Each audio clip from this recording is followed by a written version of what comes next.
बस मैं यही कहूँगी कि बहुत सी बातें सुनी आज बाकायदा एक जैसे कॉलेज के लेक्चर्स चल रहे थे, कुछ हिस्ट्री की भी रिफ्लेक्शन थी, कुछ मकबूजा कश्मीर के हवाले से कुछ ट्रैक टू डिप्लोमेसी की बातें की गई, कुछ करंट सिनेरियो को भी डिस्कस किया गया, सजेशंस भी आई।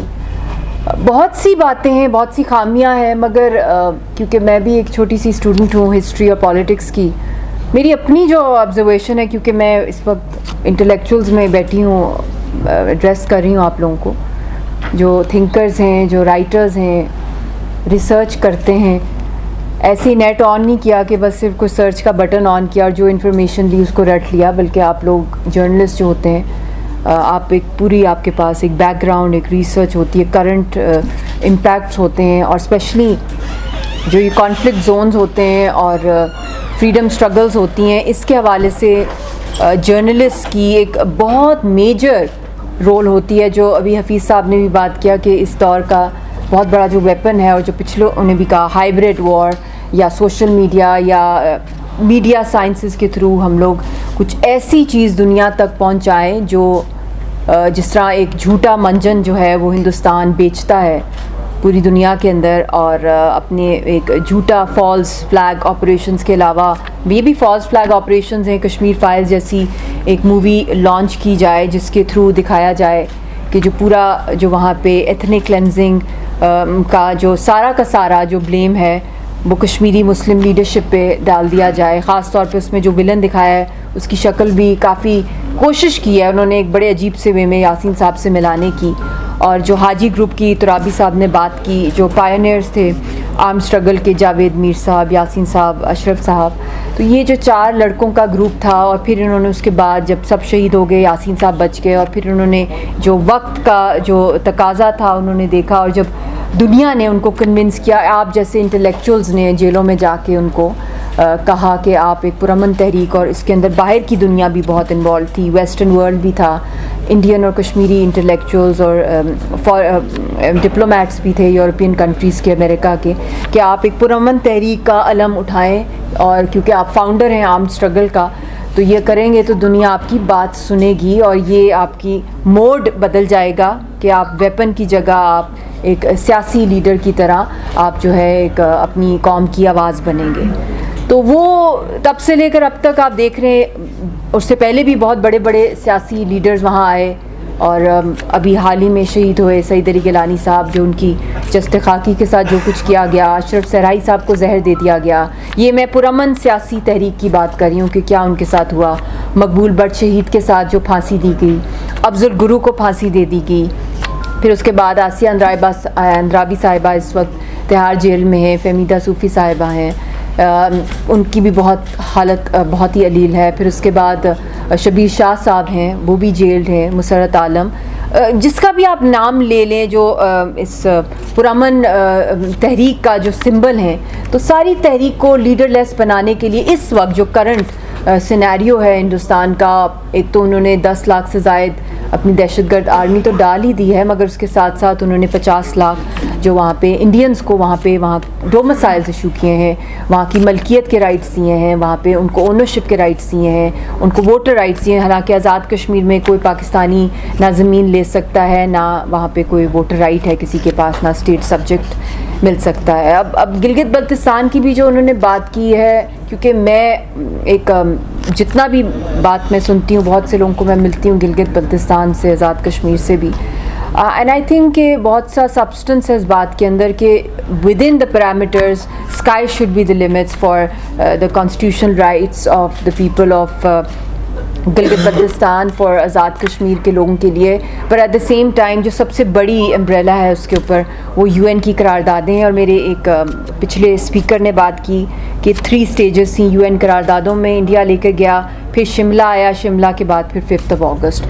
मगर क्योंकि इसका लीगल लेंस जो है, जो कि आम आवाम को इसलिए नहीं पता क्योंकि पिछले 50 सालों से बायलैटरलिज़म में पाकिस्तान ने हिंदुस्तान के साथ बहुत से डायलॉग्स किए हैं, और उन डायलॉग्स के अंदर जो शिमला एग्रीमेंट है उसके अंदर वो उसकी एक आप समझें कि एक बेंचमार्क बना फॉर बायलैटरलिज़म, मगर उसके अंदर भी ये लिखा हुआ है कि किसी भी सूरत जो यूएन की करारदादें हैं वो उसको सुपरसीड नहीं कर सकता, क्योंकि कर ही नहीं सकता।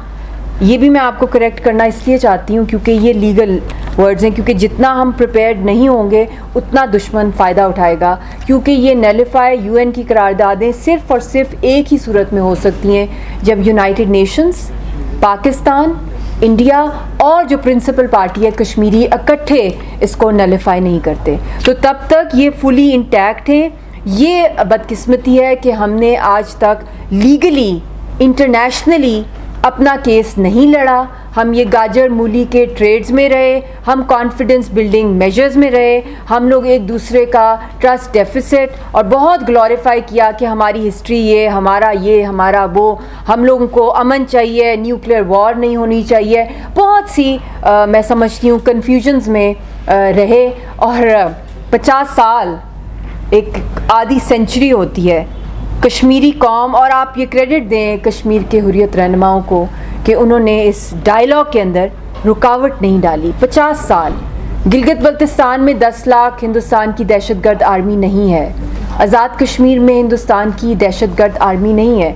आपके 100 मसले हो सकते हैं जो मैं समझ सकती हूँ और मुझे एहसास भी है, पाकिस्तानियों के भी हो सकते हैं, मगर जिस कर्ब में वो हैं, जिस अजाब में वो कौम रही है, और फिर भी उन्होंने हमेशा ऑनर और रिस्पेक्ट किया डायलॉग को, मगर उसकी भी एक इंतहा आ गई उस ड्रामे की। उन्हीं कॉन्फिडेंस बिल्डिंग मेजर्स के दौरान बहुत से आए, आगरा समिट होगी, ताशकंद एक ज़माने में था, एक ज़माने में शिमला था, 4 पॉइंट्स ऑफ जनरल मुशर्रफ, एक ज़माने में अमन की आशा का भी अचानक एक आ गया एक सिलसिला। कब तक हम सब झूठ बोलते रहेंगे, ख़ास तौर पे जो हमारे सियासतदान हैं जो आवाम में जाते हैं, क्योंकि मैं उनको समझती हूँ उनके पास पावर हो या ना हो, उनका ये फ़र्ज़ है कि वो रिसर्च करके जाएं, वो स्लोगन्स की सियासत से अब निकल आए। अब वो एरा भी नहीं रहा 21st सेंचुरी कि हम कितने और ड्रामे करेंगे। स्लोगन्स हम दे देते हैं, मगर मैं पूछती हूँ पाकिस्तान के पार्लियामेंटेरियन से, एक मेरा सवाल है, क्या जिस तरीके से आप सारी पार्टियाँ दिन रात अपनी पॉलिटिकल मैनिफेस्टो या अपने लीडर को ग्लोरीफाई या उसको बहुत बड़ा लेजेंड बनाने में आपकी टीम्स, आपके वो जो पार्टी वर्कर्स को जब डायरेक्शन मिलती है, जिस तरह रातों रात ट्रेंड्स बनते हैं, रातों रात बसें आती हैं, हज़ारों का मजमा सड़कों पर आता है, वहाँ पे कोई आपको हिंदुस्तान की आर्मी नहीं रोक रही है कि आप आवाम को इकट्ठा करें। मगर जब कश्मीर की बात आती है, मुझे बताएं ना कौन सी पार्टी है, बड़ा करोड़ों का वोट है कश्मीरियों का, या सबसे बड़ा सियासी मुद्दा है, इस पे आप न्यूक्लियर बने हुए हैं, पानी सारा आपको हमारे खून पर आता है, तो मुझे आप बताएं ना, आपकी सारी फैक्ट्रियां हमारी पानी से चलती हैं, बिजली से चलती हैं, कहाँ फल फूल सब्जी आपकी कहाँ से आती है? अल्लाह के बाद उधर से ही आ रही है ना, तहरीक चलती है तो पानी आता है। क्या जस्टिस किया आप लोगों ने? अपने दिल से पूछें। आपको कोई बेड़ियाँ नहीं लगी हुई थी, किसी ने आपको जेल में नहीं डालना था। आप अपने नैरेटिव, इंटरनल पार्टी नैरेटिव्स को लेने के लिए पूरे मुल्क में दिन रात जल से जुलूस करते हैं, दिन रात धरने होते हैं, दिन रात पता नहीं क्या क्या इंटरव्यूज़ चलते हैं। क्या किसी पार्टी ने बैठ के ये सोचा कि हम क्यों सियासत कर रहे हैं? इंडिया के लीडर्स, लाख उनके झगड़े हों, झूठा उनका बयानिया हो, नेशनल इंटरेस्ट पे मजाल है कोई इधर से उधर है, और ज़्यादातर झूठ पर है उनका मबनी।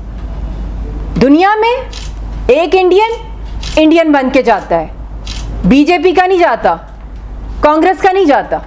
यहाँ क्या हाल है? आपने क्या कश्मीर पे करना है? आप सारे ही लड़ते हैं बाहर के मुल्कों में, कोई एक दूसरे का टांग खींचता है। सबसे बड़ा मसला यही है, कश्मीरी कौम, कश्मीरी रहनुमा आग के अंदर हैं। जितना ज़्यादा प्रेशर उनके ऊपर है डिवाइड होने का, आप सोच भी नहीं सकते।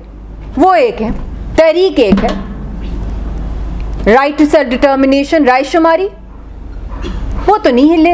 यासीन का घर देख लिया ना, मिट्टी का घर है, कितना बड़ा लीडर है, उसने हर चीज़ छोड़ दी। फ़कीरों की ज़िंदगी गुजारता है मेरा शौहर, फ़कीरों की। कोई लीडर ऐसा है यहाँ पे? बुलेट प्रूफ गाड़ी, बुलेट प्रूफ जैकेट, आपको पता ही नहीं है वो कितना अल्लाह लोग है। जंगलों में वो जाता है जब उसने हाइडिंग में जाना होता है, जंगलों गटरों में वो रहा है। एक सियासी लीडर जब उसने कॉल देनी होती थी हाइडिंग में जाने की और अगले दिन उसका जलसा होता था, कोई करेगा?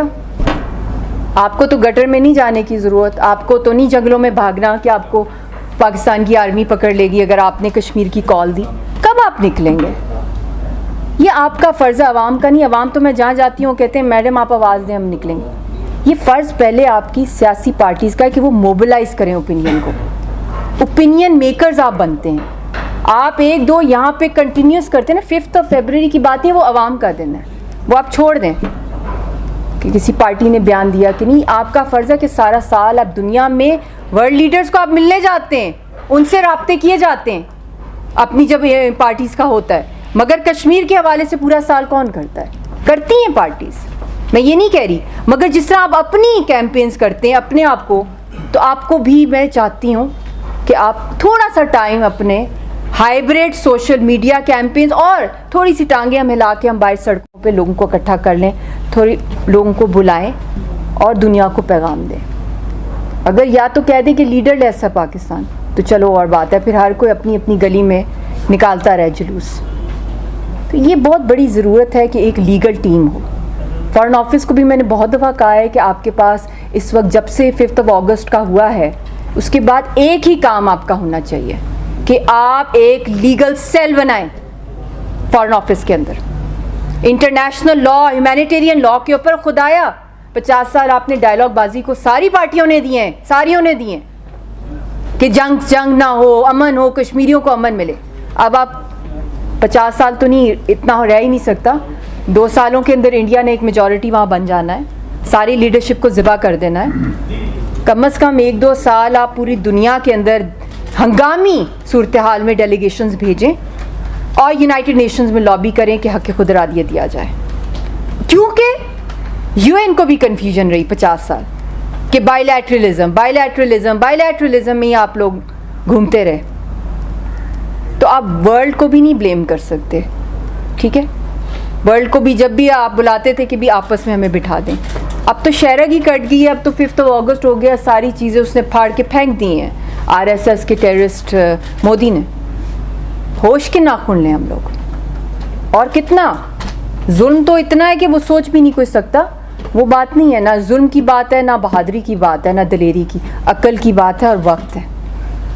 ये वक्त हमसे स्लिप आउट हो रहा है सैंड की तरह। और पाकिस्तान का पूरे खित्ते की तबाही है। We are heading towards nuclear war, third war, world war 3।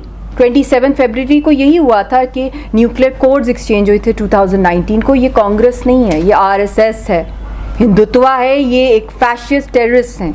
और अब ये पहली दफ़ा हिस्ट्री में इंडिया एम्बेरस हो रहा है जब वो एक इंडियन फ्लैग के साथ पूरा इंडिया जो है बाहर के मुल्कों में यूनाइटेड होता है। फर्स्ट टाइम आरएसएस का एक्सट्रीमिस्ट सिस्टर ऑर्गेनाइजेशन एचएसएस आ गई है यूके के अंदर, यूरोप के अंदर, बाहर के मुल्कों में। वरना इंडियन फ्लैग ही निकलता है, चाहे कोई भी उनका एजेंडा, वो पब्लिक एक होती है। तो इस टाइम पे आरएसएस को दुनिया के अंदर एक्सपोज कराना, गुजरात किलिंग्स का वाक़या डिसइंफो लैब्स का है, लीगल डॉसियर्स हैं, ह्यूमन राइट्स की जो कमीशन है उसकी 2 रिपोर्ट्स हैं। हमने इंटरनेशनल यूनिवर्सल जुरिस्डिक्शन के दरवाजे खटखटाने हैं और दुनिया को ये एक दफ़ा पाकिस्तान का पार्लियामेंट डिक्लेयर कर दे कि उन्होंने नलिफाई कर दिया है शिमला को, तो हमने भी नलिफाई किया क्योंकि हम सिर्फ़ और सिर्फ यूएन की करारदादों के मुताबिक उससे नीचे कुर्बानी कश्मीरी कौम ने दी। और पब्लिक के साथ तो हर वक्त रब्ता रहता है किसी ना किसी तरीके में। अब ये बस बहुत ड्रामे हो गए। ट्रेड की cultural diplomacy, trade diplomacy, student exchange programs हो गए, बिजनेस अपॉर्चुनिटी समिट्स हो गए, बहुत कुछ देख लिया। क्रिकेट डिप्लोमेसीज भी देख ली हैं, कुछ नहीं मिला। क्योंकि असल जो मसला था वो मसला है ही आज़ादी का, वो इंडिया ने कभी नहीं देनी आपको, ना हमें देनी है। तो इसलिए हमने उधर ही जाना है अब। तो उसके ऊपर हम तैयारी करें, उस पर हम रिसर्च करें, उसके ऊपर खुदाया को हम टीम्स लाएं। और हमारे सियासतदान भी जो है ना, उनको भी थोड़ा सा अपनी पार्टियों को, नैरेटिव्स को, स्लोगन्स को बस कर दें मार्केटिंग करना। पता है सबके लीडर्स नेल्सन मंडेला से भी आगे होंगे, कोई मैं नहीं कहती, सबको अल्लाह इज़्ज़त दे, मगर जहाँ ये है ये इबादत है। क्योंकि सियासी बंदे का काम ही मेरे ख्याल में यही होना चाहिए कि वो आवाम में आए, अगर वो सच्चा है या सच्ची है, कि वो आवाम का जो असल मसला है वो देख रहे हैं क्या है। पॉवर्टी होगी, टेररिज्म होगी, इनसिक्योरिटीज़ होगी, सारा सब का सब नथी होता है कश्मीर के साथ। टेररिज्म हो गया, रॉ हो गया, इनसिक्योर, इनस्टेबल, सीपैक तक तो आपका सिल्क रूट कश्मीर से गुजरता है। कहाँ कहाँ आप कश्मीर को रोकेंगे economically, politically, socially, security wise? तो ये बहुत ज़रूरी है कि हम लोग ना अब खुद भी जाग जाएं। बहुत शुक्रिया।